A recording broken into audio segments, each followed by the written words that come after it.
kanilang tuloy-tuloy na misyon para makapaglingkod sa mga Pilipino, pinarangalan ng Gawad Filipino Awards ang isang non-government organization na nag-aalok ng mga job trainings, educational opportunities at religious support sa bansa. Dahil sa parangal na natanggap, lalo pa raw nilang pagsisikapan ng kanilang serbisyo para makatulong sa mga Pilipinong nangangailangan. Ang detalye tunghayan sa aking report.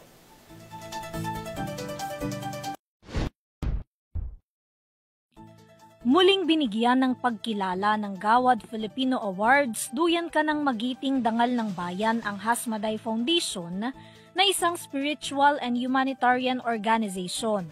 Ang kanilang pagkilala na natanggap ay bunga ng kanilang pagsisikap sa maraming taon na makapaghatid ng tulong sa ating mga kababayan na lubos na nangangailangan.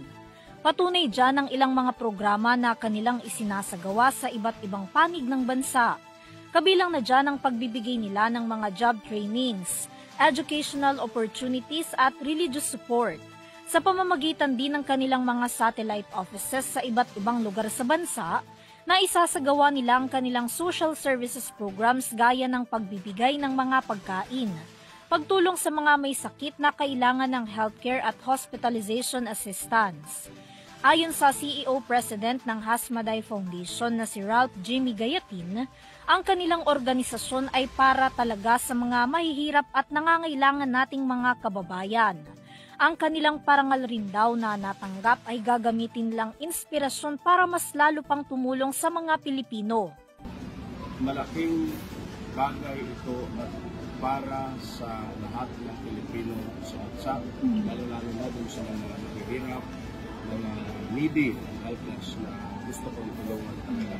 Kaya nangyari ang Hasmaday Foundation. Ito po ay gagamitin ko bilang inspirasyon at maging magbigay ng inspirasyon doon pa sa mga gustong tumulong sa foundation. At sa mga taong naniwala at natiwala sa Hasmaday Foundation na patuloy na nakinabang at nagtutulong at tumutulong sumusuporta sa Hasmaday Foundation. Inspiration po ito na napakalaki hindi naman dito sa sanlibutan, hindi pati na din sa langit, no?